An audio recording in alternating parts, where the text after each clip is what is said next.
जीवन दो चीजों से मिलकर बना है, एक जीव अर्थात शरीर, दूसरी आत्मा। इसलिए केवल आत्मा से भी जीवन नहीं है और ना ही केवल शरीर से जीवन है। जिस प्रकार शरीर को 5 तत्वों की आवश्यकता होती है, उसी प्रकार शरीर के अंदर जो चैतन्य शक्ति आत्मा है, उसे जीवन जीने के लिए 7 गुणों की आवश्यकता होती है। इसलिए आत्मा को सतोगुणी भी कहा जाता है।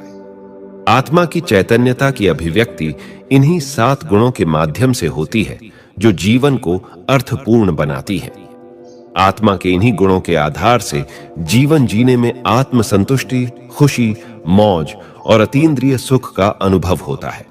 ये 7 गुण है ज्ञान, पवित्रता, प्रेम, शांति, सुख, आनंद और शक्ति। ये 7 गुण जिस किसी के पास भी होता है, वह पूर्ण रूप से योगी बन जाता है, जिसे वो परम आनंद की अनुभूति होती है, जो एक साधारण मनुष्य अनुभव नहीं कर सकता। तो आइए आज के इस प्रस्तुति में आत्मा के इन सभी गुणों को अच्छी तरह से जानें और अपने जीवन में धारण करें। इन सारे गुणों के बारे में जानने से पहले मैं आपको एक छोटी सी कहानी सुनाता हूं। ध्यान से सुनिएगा, इससे आपको इन 7 गुणों का महत्व अच्छी तरह से समझ आ जाएगा। एक बार एक व्यक्ति भारत से अफ्रीका गया और अपने एक मित्र के पास जाकर ठहरा। वह मित्र काफी संपन्न था। उसके पास काफी जमीन थी, जिसमें एक बहुत बड़ा आलीशान घर बना रखा था। एक बड़ा सा फार्म हाउस भी था, जिसमें उसने कई प्रकार के जानवर पाल रखे थे। वह अपने जीवन में बहुत संतुष्ट था। उस मित्र ने अपने भारतीय मित्र से अफ्रीका आने का कारण पूछा। तब उसने बताया कि उसने सुना है कि अफ्रीका में हीरे की खानें हैं, इसलिए वह हीरे की खोज में आया है। अफ्रीका वाले मित्र ने पूछा कि ये हीरे क्या होते हैं। तब उस भारतीय ने हीरे का वर्णन करते हुए उसके मूल्य के बारे में बताया और कहा, थोड़े से हीरे प्राप्त हो जाने से जीवन आराम से जी सकते हैं। अफ्रीका वाले मित्र के पास सब कुछ था, परंतु हीरे नहीं थे। उसे लगा कि जरूर ये हीरे बहुत अमूल्य होंगे, तभी तो ये व्यक्ति इतनी दूर से इसकी खोज में आया है। दूसरे दिन सुबह ही उस भारतीय ने वहां से विदा ली और हीरे की खोज में चला गया। परंतु वह अफ्रीका वाला व्यक्ति बेचैन हो गया और सोचने लगा, ये हीरे इतने अमूल्य होते हैं, उन्हें तो मेरे पास भी होने चाहिए। और फिर उसने सारा जमीन जायदाद बेचकर गाड़ी और पैसे लेकर हीरे की खोज में निकल पड़ा। काफी दिनों तक वह हीरे की खोज में घूमता रहा, परंतु उसे हीरे प्राप्त नहीं हुए। फिर एक दिन अफ्रीका के जंगल में किसी जहरीले कीड़े ने काट लिया, जिससे उसकी मृत्यु हो गई। काफी समय के बाद वह भारतीय जब घूमते हुए उस मित्र के फार्म हाउस पर पहुंचा, तो उसे पता चला कि उसका मित्र सारा जमीन जायदाद बेचकर हीरे की खोज में गया और उसके जीवन का अंत हो गया। उसे यह समाचार सुनकर बहुत अफसोस हुआ। तब उस फार्म हाउस के नए मालिक ने भारतीय को अंदर बुलाकर भोजन करने के लिए कहा। वह भारतीय घर के अंदर गया तो उसने देखा कि सामने एक कटोरे में बहुत सारे कांच के टुकड़े पड़े हैं। नजदीक जाकर देखा तो पता चला कि ये तो बहुत सारे छोटे बड़े हीरे हैं। उसने उस मालिक से पूछा, ये इतने सारे हीरे कहां से आए? मालिक ने कहा, ये तो कांच के टुकड़े हैं जो पीछे बगीचे में बहुत सारे पड़े हैं। वह भारतीय बहुत उत्सुक हो गया और कहा, मुझे वह स्थान दिखाइए जहां से ये हीरे आपने लाया है। जब वह पीछे जाकर देखा और खुदाई करवाई तो पता चला कि यहां तो हीरे की खान है।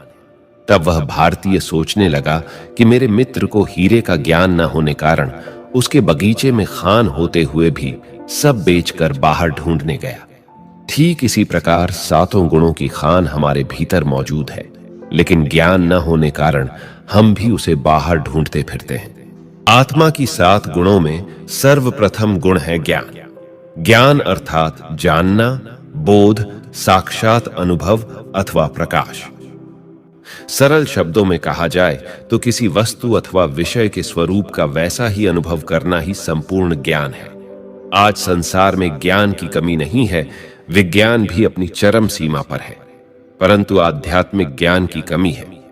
तभी तो मनुष्य भगवान से प्रार्थना करते हैं कि हे प्रभु, आप हमें अज्ञान से ज्ञान की ओर ले चलो।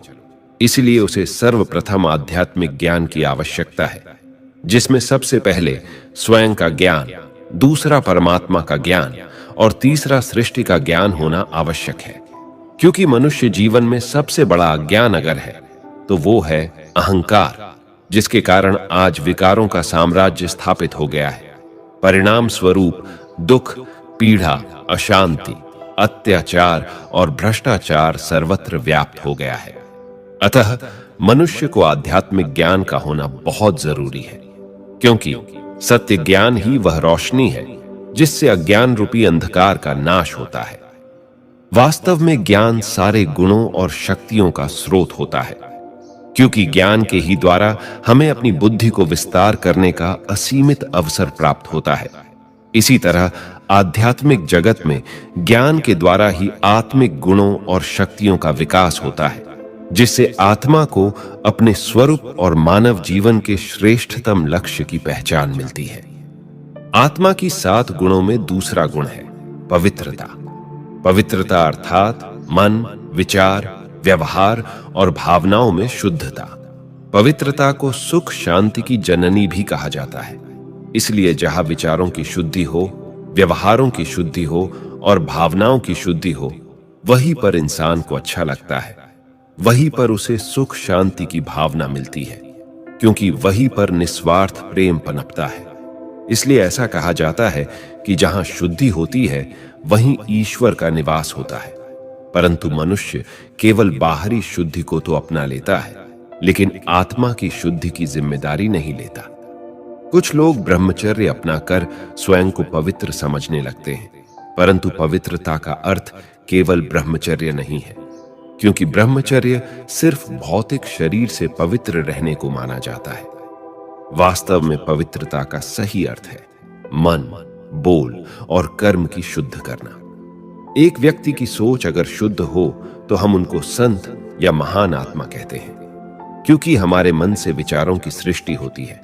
इसीलिए अगर विचार पवित्र हो तो हम जो भी बोल बोलेंगे, जो भी कर्म करेंगे, वो सभी पवित्र, श्रेष्ठ और सार्थक होंगे। आत्मा के 7 गुणों में तीसरा गुण है प्रेम। आज संसार में हर व्यक्ति प्रेम चाहता है, चाहे बच्चा हो या बूढ़ा, पति हो या पत्नी, क्योंकि जब कोई प्रेम से व्यवहार करता है तो सबको अच्छा लगता है। कहते हैं प्रेम से पत्थर दिल भी पिघल जाता है, क्योंकि प्रेम ही वह अहिंसक शस्त्र है जिससे आप किसी का भी दिल जीत सकते हैं। प्रेम के 2 मीठे बोल से सामने वाले व्यक्ति से अपना कार्य करवा सकते हैं, उसके अंदर की बातों को जान सकते हैं, क्योंकि जहां पर प्रेम होता है वहां पर अपनापन होने से कोई भी बात छिपाई नहीं जाती। ये प्रेम भाग्य की वह चाबी है जिससे कैसा भी दुर्भाग्यशाली आत्मा हो उसे भाग्यशाली बना सकता है। प्रेम आत्मा का प्राकृतिक स्वभाव है, इसलिए परमात्मा और सभी आत्माओं के प्रति निस्वार्थ प्रेम को ही शर्त रहित प्रेम कहते हैं। आज हम उनको प्रेम करते हैं जो हमें आकर्षित करते हैं अथवा हमारे जैसे हैं, क्योंकि जब हम यह शरीर और उसके धर्म, जाति, वर्ण को भूलकर स्वयं को और दूसरों को एक आत्मा समझेंगे तो यह देखेंगे कि सारे एक जैसे और अनोखे हैं। एक आत्मा शरीर के बगैर किसी दूसरी आत्मा को चोट नहीं पहुंचा सकती। जब आत्मानुभूति हासिल हो जाती है तो हम सारे जीवित प्राणियों से जुड़ जाते हैं और संसार को एक परिवार जैसा मानने लगते हैं। लेकिन विडंबना यह है कि आज इस संसार में निस्वार्थ एवं शुद्ध प्रेम नहीं मिल पाता। इसलिए संबंधों में दरार उत्पन्न हो जाती है, जिससे मनुष्य तनाव में रहने लगते हैं। आज हर मनुष्य निस्वार्थ एवं शुद्ध प्रेम चाहता है, परंतु ऐसा निस्वार्थ प्रेम तो आध्यात्मिक समझ और पवित्रता के आधार पर ही मिल सकता है, क्योंकि जहां भावनाओं में, विचारों में, व्यवहार में अहंकार, स्वार्थ और अशुद्धि है, वहां संबंधों में कभी भी प्रेम पनप नहीं सकता। इसलिए आज परिवारों में स्वार्थ बहुत अधिक है और निस्वार्थ प्रेम बहुत कम है।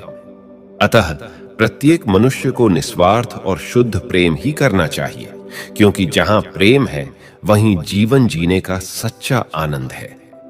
आत्मा के 7 गुणों में चौथा गुण है शांति। शांति आत्मा के गले का हार है, स्वधर्म है और सर्व सद्गुणों का राजा है।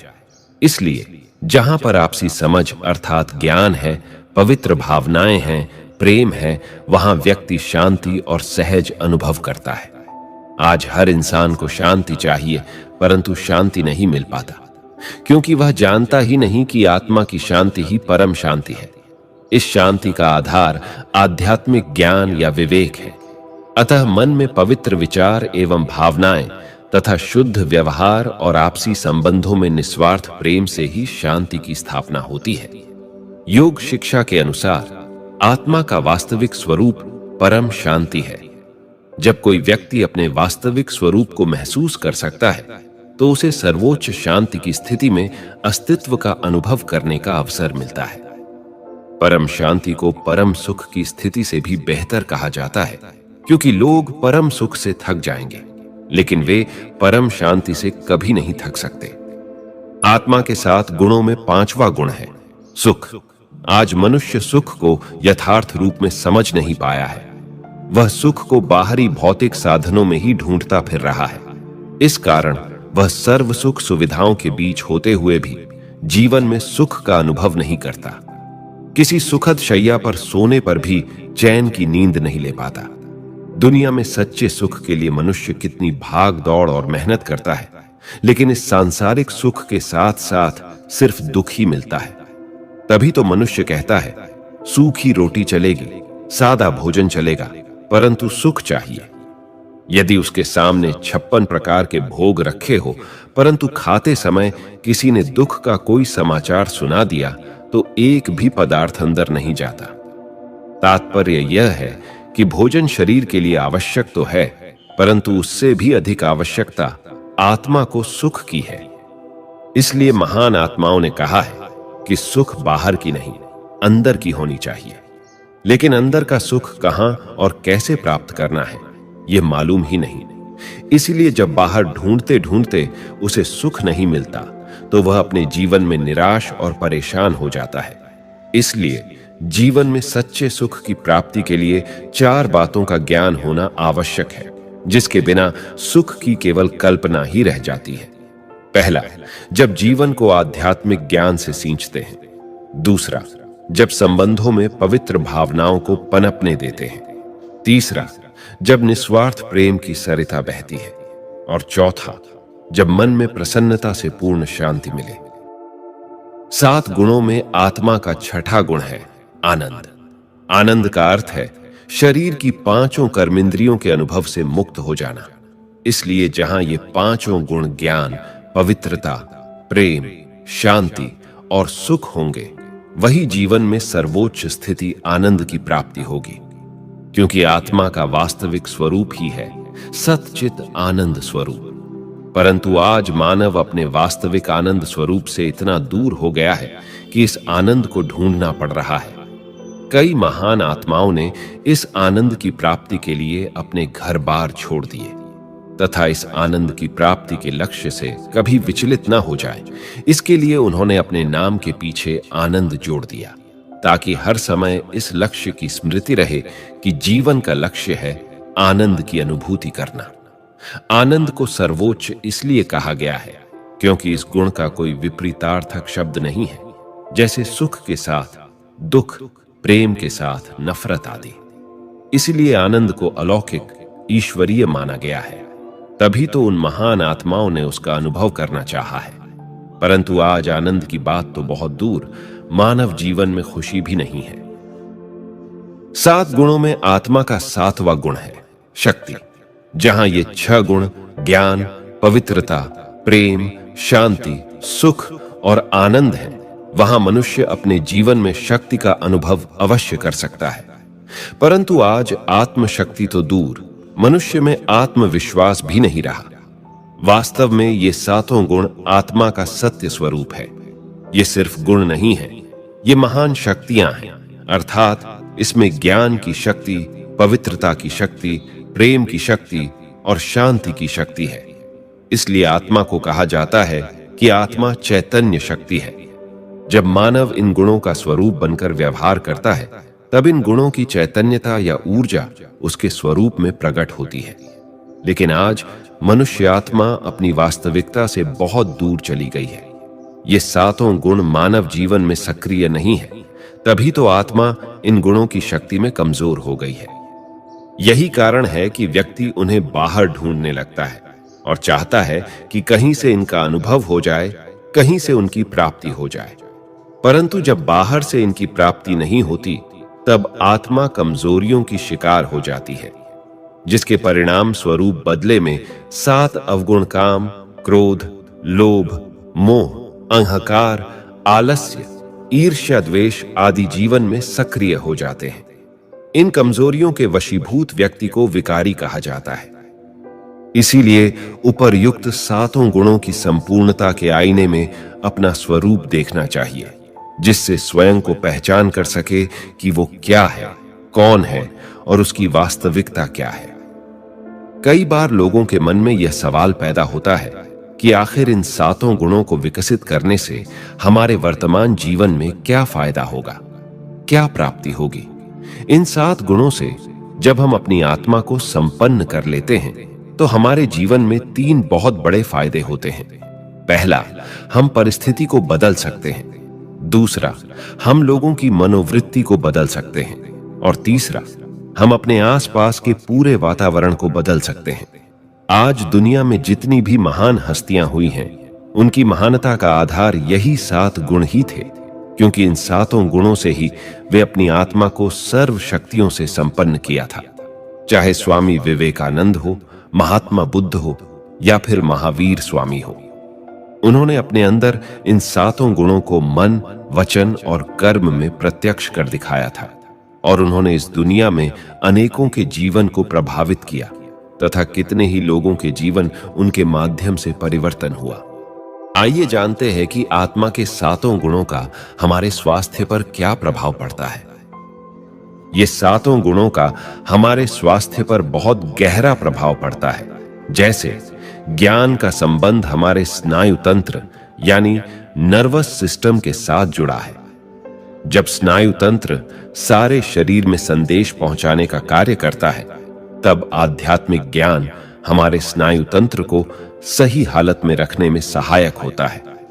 इसीलिए ज्ञानी व्यक्ति के लिए कहा जाता है कि इसकी नस नस में ज्ञान बह रहा है। दूसरा, पवित्रता का संबंध हमारी 5 कर्मेंद्रियों के साथ जुड़ा होता है।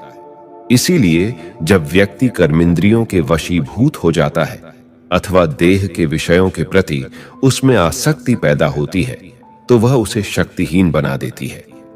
तब पवित्रता हमें वह शक्ति देती है जिससे हमारी 5 कर्मेंद्रियां संयमित हो जाती हैं। तीसरा, प्रेम का संबंध हमारे हृदय से जुड़ा है। आज दुनिया के अंदर हृदय रोग बढ़ता ही जा रहा है। वो इसीलिए क्योंकि जहां विश्वास हो, प्यार हो और वहीं से धोखा मिले, तब दिल में बहुत दर्द होता है और इस तरह वह दर्द हृदय की नलियों को जख्मी कर देता है। जैसे शरीर पर कहीं घाव हो और उस घाव पर मैल आदि जमा होनी शुरू हो जाती है, उसी प्रकार हृदय की नलियों में कोलेस्ट्रॉल जमा होना शुरू हो जाता है, जिसे ब्लॉकेज कहा जाता है। इसीलिए डॉक्टर मरीज के रिश्तेदारों को यही सलाह देते हैं कि कोई ऐसी बात ना करे जिससे रोगी को कोई सदमा लगे, क्योंकि जितना वह खुश रहेगा और जितना उसे सबका प्यार मिलेगा, उतना ही जल्दी वह ठीक हो जाएगा। स्पष्ट है कि मनुष्य को प्रेम इसलिए चाहिए जिससे उसका हृदय ठीक तरीके से काम करता रहे। चौथा, शांति का संबंध श्वास प्रणाली के साथ जुड़ा है। शांति की अवस्था में श्वासों की गति ठीक रहती है, अन्यथा उसके लिए मनुष्य को प्राणायाम करना पड़ता है। मानव जब अपने अनादि शांत स्वरूप में होता है, तब उसके श्वासों की गति सामान्य और संतुलित रहती है, और जब वह तनाव में होता है, तब यह श्वास की गति अनियमित हो जाती है, अर्थात कभी तेज तो कभी धीमी होने लगती है।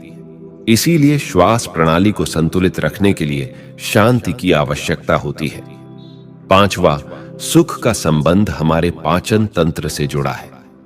आज व्यक्ति जब खाना खाने बैठा हो और उसी समय कोई दुखद समाचार मिलता है, तो कोई भी चीज खाने की इच्छा नहीं होती। उसके बाद भी उसने कुछ खा लिया तो कहीं उसे एसिडिटी हो जाती है तो कहीं अपच हो जाती है, क्योंकि पाचन क्रिया ठीक नहीं होती। इसलिए व्यक्ति को सुख शांति से खाने की सलाह दी जाती है, क्योंकि जब वह सुख की स्थिति में खाना खाता है तभी उसकी पाचन शक्ति ठीक तरह से कार्य करती है। इसी तरह आनंद का संबंध हमारे हार्मोन्स यानी अंतःस्रावी ग्रंथियों के साथ जुड़ा है। इसलिए जीवन में आनंद न होने के कारण हमारे हार्मोन्स असंतुलित हो जाते हैं। जिस घर में खुशी आनंद का वातावरण और माहौल होता है और घर के लोग खुश रहने लगते हैं, उस घर के लोगों का स्वास्थ्य भी ठीक रहने लगता है। ये बात अनेक अध्ययनों से सिद्ध हो चुकी है। और इसी तरह शक्ति का संबंध हमारी मांसपेशियों के साथ जुड़ा है। आज व्यक्ति रोज व्यायाम करके शारीरिक रूप से सुडौल बनने का प्रयास करता है, लेकिन यदि कोई उसका मनोबल तोड़ देता है तो उसके बाद उसमें छोटी से छोटी परिस्थिति का सामना करने की भी ताकत नहीं रहती।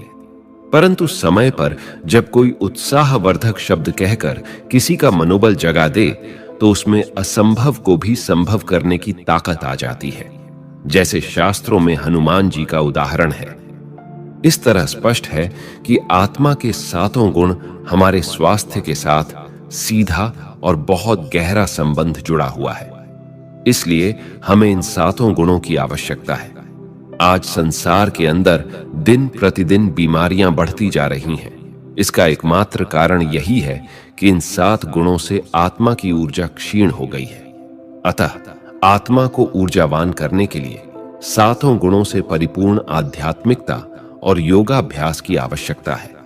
तभी तो कहा जाता है कि योग से मनुष्य दीर्घायु, काया कंचन एवं निरोग रहता है, क्योंकि योग जीवन जीने की कला सिखाता है कि कैसे यह ऊर्जा पुनः प्राप्त करना है।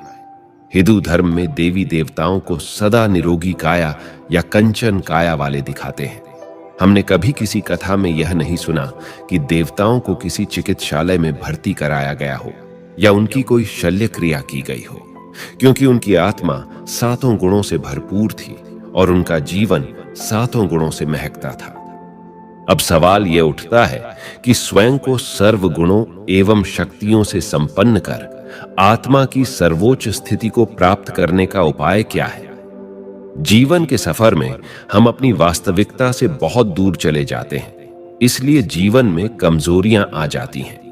अब पुनः हमें अपनी वास्तविकता की तरफ जाना है। इसके लिए हमें अध्यात्म के पथ पर चलना होगा, जो हमें अपने वास्तविक स्वरूप की ओर अपने भीतर ले जाती है। हमारा अनादि सतोगुणी स्वरूप बहुत ही शक्तिशाली है। जितना हम आत्मभाव में मन को स्थित करते जाएंगे, उतनी ही उन गुणों की ऊर्जा को अपने अंदर विकसित करते जाएंगे। सतोगुण की यह ऊर्जा व्यक्ति के चारों ओर एक प्रभा मंडल तैयार करती है, जो नकारात्मक ऊर्जा और नकारात्मक वातावरण से सुरक्षित रखने के लिए एक कवच अथवा छत्र छाया का काम करता है। मित्रों, आज का हमारा यह प्रस्तुति यहीं समाप्त होता है। यह प्रस्तुति आपको कैसी लगी कमेंट्स में जरूर बताइए।